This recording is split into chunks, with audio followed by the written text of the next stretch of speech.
So is it published? So we do need to get some definitions. Do you think that Google Books will change that? Because what it seems to me is the main difference between what's on the internet and what's in a library is one is easy to find and the other isn't. If I wanted to know about an insect, I wouldn't have a clue which book to look in. But Google can find it for me. But if on Google I can search through proper published books, then the internet will become reliable. Well, I know no more than you do. We, Profile Books, have signed up to Google Editions. It goes live in the spring. All of our books that are available as ebooks will be available on Google Editions, so you'll be able to buy them at a price. This is very attractive to publishers. It will be at a price that we fix, whereas the e-books that are sold by Amazon are at a price that they fix, so we have no control over the depth to which they discount them. It's a very interesting question. I mean, Google itself provides so much information for free that it's a very interesting question. I fret about Gresham's law, the bad driving out the good. Some will, but will it be enough to sustain a significant publishing industry? Of course, or will it diminish? I don't know. But it will make books accessible, that's the point, so people won't need to rely so much on the currently much more accessible inaccurate stuff, because they'll have equal accessibility to the accurate stuff. I don't believe books are accessible. I don't think they ever have been accessible, but they cost, and all this stuff on the internet is free, and I think it's about price. You know, music, you can download it for free, or you can pay for the downloads. And if you take it for free, you've got a serious risk of viruses, you've got an extraordinary remote risk of being prosecuted. There are downsides to take it for free, but you're going to tell me what the percentage is, and I won't believe you. But something like 80% of all download music is downloaded illegally, it's pirated, it's stolen. You could buy it, people chose not to, and I think the same may be true for books, I don't know. Andrew, is that fair to say that you wanted me to come not just to say hello, but also to suggest that within the world of publishing, books is the most traditional, but it's not the only one, and it's fast changing. So if I go back to your trees analysis, and we talked about this question, how do we charge for that as well? Because it's not something that we talked about. I would use, let's say, the Kew Garden as an example. You come in and you have an entry, let's say, level, and depends if you're a member or not and all of that. But after hundreds of years of us walking on the ground, a few years ago, we started to go, I don't know if you've been there, but you can go and look at the trees from the top. And it gives us a different dimension. And in a way, this is what electronic publishing, for me, enables us to do. So we look at the subject matter from different dimension.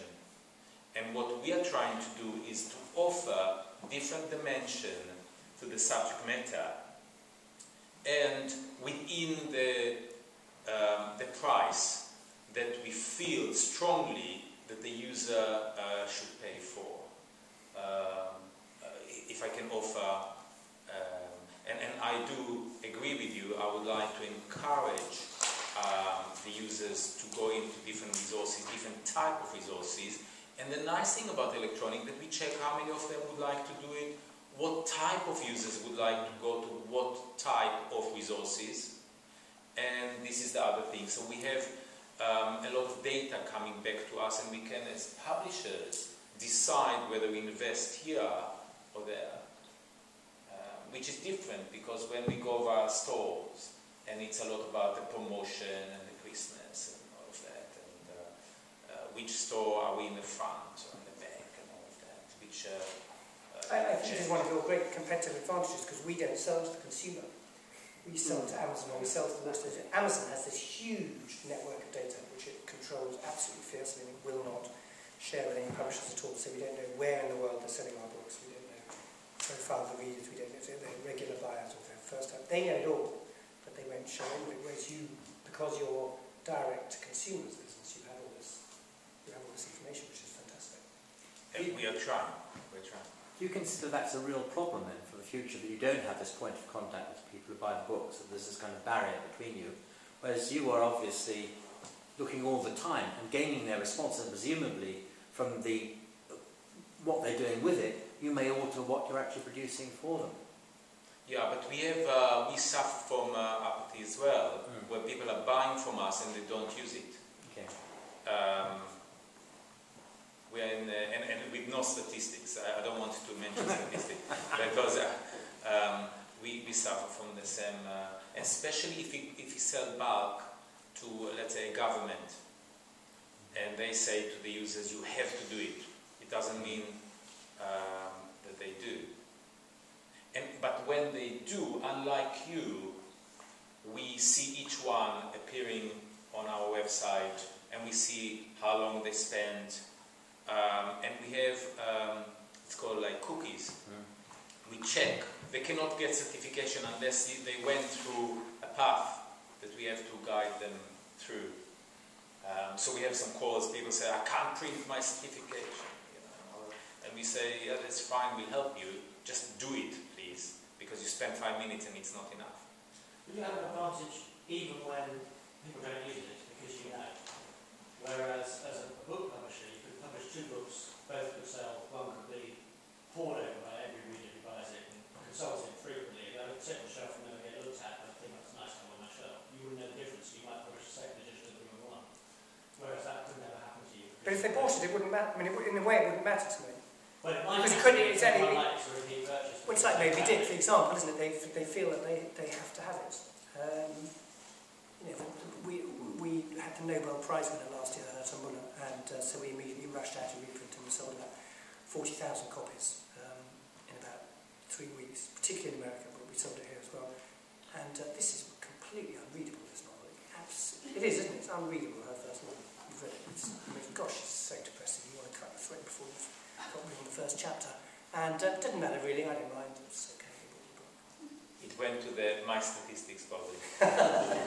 So in a way, it doesn't matter. Does it matter that we don't reach the consumer? Well, it never has for publishing, and in that sense, we're the same as the film industry, the film studios. There's a completely pathological business if ever there was one, but the film studios sell to the cinemas, and the cinemas sell on to the consumers who then come to their cinemas, or not, and they sell them to the DVD shops. Change, of course, with download, but in a way, it hasn't mattered. It hasn't prevented them from making great films and making terrible duds, really. But in the music, it changed. Has changed, yeah. It's changed drastically, and I think that it might be that we'll see it with the films as well. So, let's see. It's already changing books as well. I mean, a lot of the reference content you're doing, there's lots of people that successfully transitioned their businesses to produce online resources, particularly in the academic and increasingly in the public library sector. And then in the individual, if you take Oxford with the dictionary range, you might buy a small dictionary, you might buy a large dictionary, you might buy a very large dictionary, you might go online to get the OED, which will never appear in print again. So the idea that it's already happened and it's happening, and we're talking about sectors and markets and developing out, where you do have because you have a direct relationship with the consumer, you can exploit the online capabilities of your system and reinforce that into a virtuous circle. Your problem is at the moment you can't identify many virtuous circles, but even in the case of the book about the reprinting, because of social media, there is a sense in which you can monitor whether or not there's any some indirect evidence that people are actually reading that book as opposed to not reading that book. So if they bought it simply and just put it on their shelf, then nobody will be talking about it in the social media sphere. If they are reading it, they will be talking about it. You might have some indication about the size of your reprint. It's not exact science, but neither is advertising and neither is many other sectors that people deal with every day. But fortunately, you've got a niche, therefore you can focus on it. But because it's an identifiable niche, other people can buy into that market and challenge where you are. With some of the trade publishing, some of the stuff it's so arcane, it's very difficult for people to actually start doing it in any serious way. And so that's why things like tradition and reputation can play so much of a role. Well, I don't think it's arcane at all. I don't think there's any barriers to entry, in fact, in publishing. And that's why thousands of people self-publish, and there's barriers to running it as a successful, ongoing... That's what I mean, that's exactly what I mean. In theory, anyone can publish it. I thought, actually, if Noam is doing a good job, which he clearly is building up his reputation, the goodwill of his business, then he's got a fantastic basis on which to grow. The challenge with trade publishing is that every time you publish a new book, you're starting again from scratch. I mean, you have the experience, you've got the accumulated experience And I can't see this changing when we go digital. But why don't you try to build up